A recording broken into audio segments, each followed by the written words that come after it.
Hello everyone, welcome to Sam's Summaries. This episode is a deep dive discussion into Sam Fury's summary of Chapter 3 from the book The Only Cryptocurrency Investing Book You Need by Freeman Publications. It has been created with the help of AI.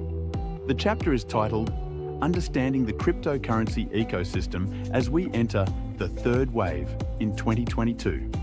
You can read the original post at samfury.com. All right, so this is all the crypto research you sent over, right? Yeah. You've really been digging into the only cryptocurrency investing book you need, huh? Yeah, I think it's pretty good so far. Looks like you're trying to get a grasp on the bigger picture of crypto, like how it's evolved and where it's headed. Totally, that's the goal. This book lays out this really cool framework of these 3 waves of crypto. Oh yeah, It kind of makes me feel like we're going surfing on this digital currency wave. I like that. So where do we even begin with something this big? Well, I mean, it's like any good surfer, you know. Uh-huh. You got to start by understanding the first wave, right? Yeah. So Bitcoin, Mm. Bitcoin's super interesting because it emerged right after that 2008 financial crisis Oh, yeah. when people were really starting to question traditional financial systems. Yeah, that makes sense. You If you suddenly feel like the rug could be pulled out from under you financially, know. you probably start looking for alternatives, right? Makes sense. And that's where Satoshi Nakamoto's white paper dropped, Oh, wow. introducing Bitcoin. Uh-huh. At this moment when trust in traditional institutions was just Falling apart. totally faltering. So Bitcoin was this digital rebellion, this Yeah. decentralized peer-to-peer electronic cash. That's it. No banks, no middlemen. It was really all about putting the power back in the hands of the people. Wow, It really was. that's amazing. And the key innovation that made it all possible was this thing called the blockchain. Okay. This secure, transparent, and immutable ledger distributed across a network of computers. So it's Basically, it made Bitcoin practically impossible to manipulate or counterfeit. Oh, wow. So Bitcoin kind of laid the foundation, right? Yeah. It established this idea of a digital store of value. Mhm. But what happened next? Okay. How did we go from digital gold to this whole ecosystem of applications? That's where Wave 2 comes in. Oh, And that's where things get even more interesting. right. Enter Ethereum, Okay. the brainchild of Vitalik Buterin. Wow. He saw the potential of blockchain technology to go way beyond just currency. So, Bitcoin was digital gold. Yeah, Ethereum wanted to be something more? precisely. Okay. Ethereum isn't just a coin, it's a platform. Oh, Think of it like the operating system for a decentralized internet, okay. capable of running all sorts of decentralized applications, or dApps as they're called. So I'm picturing those old school computer operating systems, Yeah. but instead of running on my computer, these DACs are running on this global blockchain network. Exactly. Whoa. Yeah. And what are these smart contracts I keep hearing about? Yeah. Are they really that smart? Okay, so let's take a real world example to help you understand. Okay. Imagine an escrow service. Okay. Normally you'd need a third party like a lawyer to hold funds until both parties fulfill their end of an agreement. Right. But with a smart contract, you can automate that whole process. Oh. The contract itself holds the funds and releases them automatically when those agreed upon conditions are met. So it's this self-enforcing agreement, built right into the code. Yeah. No more needing to trust a third party or whatever. Exactly. That's pretty cool. It is. Yeah. And that's just one example. Uh-huh. Smart contracts can revolutionize all sorts of industries. Oh, wow. What? Imagine insurance claims processing becoming automated and transparent. Oh, wow. Or supply chains, where you can track the origin and journey of a product from start to finish with complete transparency. That's crazy. It sounds like Wave 2 opened up a whole new world of possibilities. Yeah. But I have a feeling we're just getting started, right? Oh, yeah. What happened when crypto went mainstream? Things got crazy. Okay, so we've got Bitcoin establishing this whole idea of digital currency, Right. and then Ethereum lays the groundwork for a whole decentralized internet. Yeah. That brings us to Wave 3. This is the moment when crypto goes mainstream. Yeah. I'm guessing this is where things really start to take off. You got it. This is where crypto started making headlines, right? Yeah. Sparking excitement, but also some skepticism too. For sure. I mean, suddenly everyone was talking about Bitcoin ATMs, Oh. and like buying coffee with crypto. Yeah, I remember seeing those headlines. Me too. Totally. But this book hints at something even bigger happening Okay. beneath the surface, Yeah. like beyond just using crypto for everyday purchases. Right. What's the real game changer here?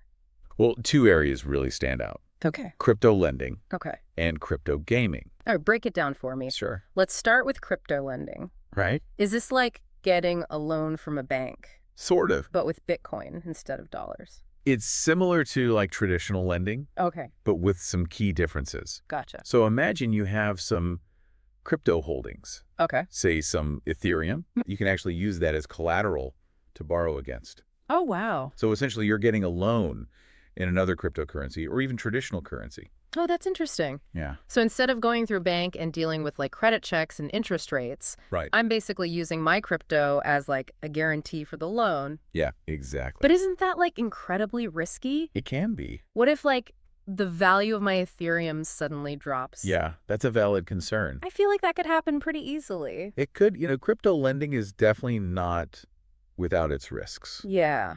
If the value of your collateral plummets, you could face margin calls or even lose your holdings. Yikes. It's important to thoroughly understand like all the mechanics and the risks involved Yeah, for sure, for sure. before diving in. So it's definitely not for the faint of heart, Yeah. but I can see how it could be appealing to some people. Yeah. What about crypto gaming? Okay, this is where things get really fascinating. Remember those old school video games where you'd spend hours like grinding for rare items or powerful weapons? Yeah. Imagine actually owning those digital assets, Whoa. being able to trade them or sell them to other players. All right. So instead of just being data on a game server somewhere, Uh-huh. those items are actually mine to control. Yeah, pretty much. How does that even work? Okay, so that's where NFTs come in. NFTs? Non-fungible tokens. Okay. They're unique digital assets that can represent anything, Oh, wow. from virtual items in a game to digital art or even real-world assets like property. That's crazy. It is. So if I have an NFT that represents like a super rare sword in a game, Mm-hmm. I could actually sell that to another player for like real money. Exactly. That's wild. And because these transactions are happening on the blockchain, Okay. it's secure, it's transparent, Uh-huh. and there's no need for like a central authority to manage it. Right. This is creating whole new economies within these games. Players can earn real money by playing, trading, and even breeding rare NFTs. That's insane. It's a whole new world. It sounds like a total game changer. It really is. But are these blockchain games sustainable? That's the million-dollar question, right?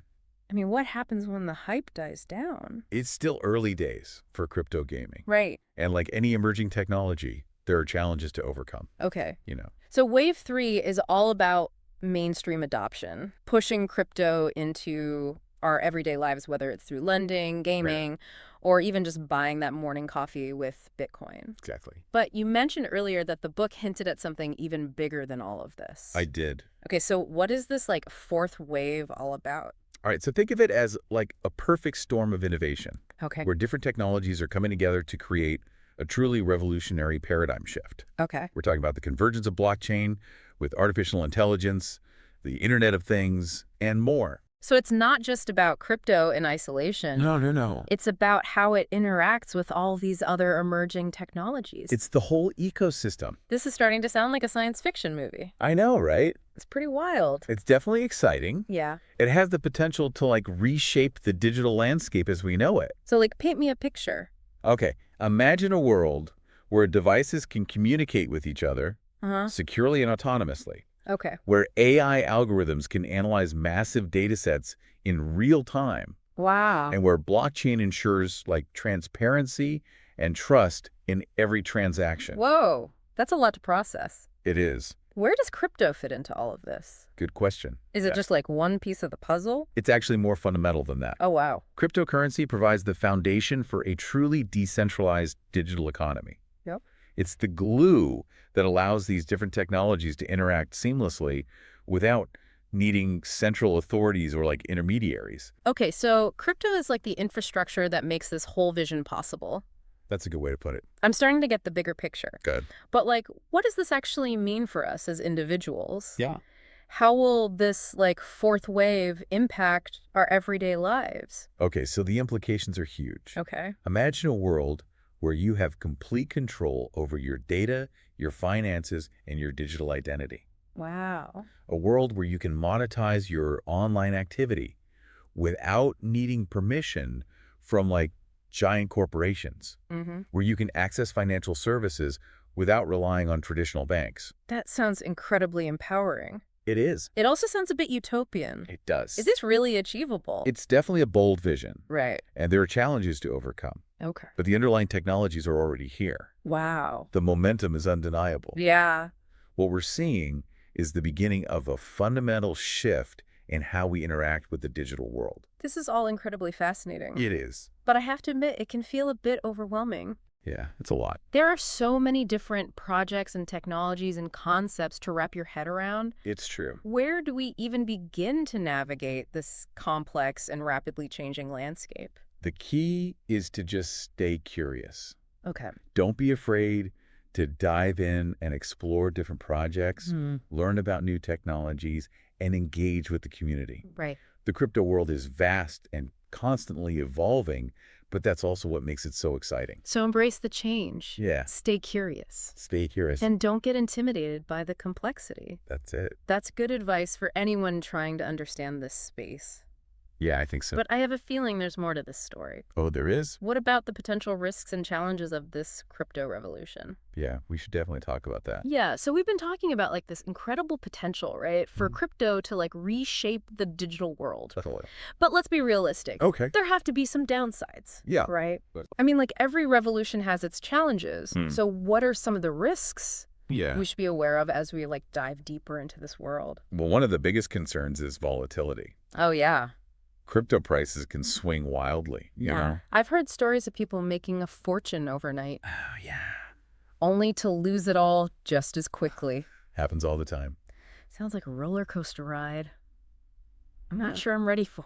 It can be a wild ride. Yeah. You know, a lot of this volatility comes from the fact that crypto is still like a relatively young market. Right. It's highly speculative, and there's like a lot of hype and emotion driving those price swings. So it's important to do your research, Oh. understand the risks, Absolutely. and probably not invest any more than you can afford to lose. That's good advice. What are some other challenges facing the crypto world? I know there's been a lot of talk about regulation. Regulation is a big one. Yeah. Governments around the world are still trying to figure out how to like approach cryptocurrencies. Yeah. You know, it challenges traditional financial systems in like a very fundamental way. Right. And there are concerns about money laundering, tax evasion, the potential for fraud. Yeah, that makes sense. You know, it's like, the Wild West out there, yeah, and the sheriffs are just starting to arrive. that's a good analogy. It sounds like investors need to be extra cautious. Yeah, Stay informed about like any new regulations that might pop up. definitely. What about like environmental impact? Oh, yeah. I know you've probably heard about the energy consumption Uh-huh. associated with Bitcoin mining. Yeah, that's a valid concern. Yeah. And it's something the industry is actively working to address. Like, isn't Bitcoin mining using up a ton of electricity? It can, yeah. What are they doing to make it more sustainable? Well, there's a lot of innovation happening on this front. Okay.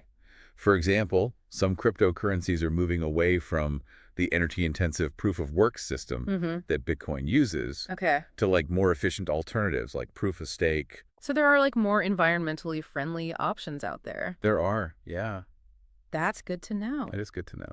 Even with all these risks and challenges, Yeah, you seem pretty optimistic about the future of crypto.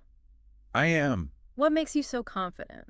Well, despite all the hurdles, you know, Uh-huh. I truly believe that the potential benefits of crypto outweigh the risks. Okay. You know, we're talking about a fundamental shift toward a more like decentralized, transparent, and empowering digital world. Yeah. That's the future I'm excited to be a part of.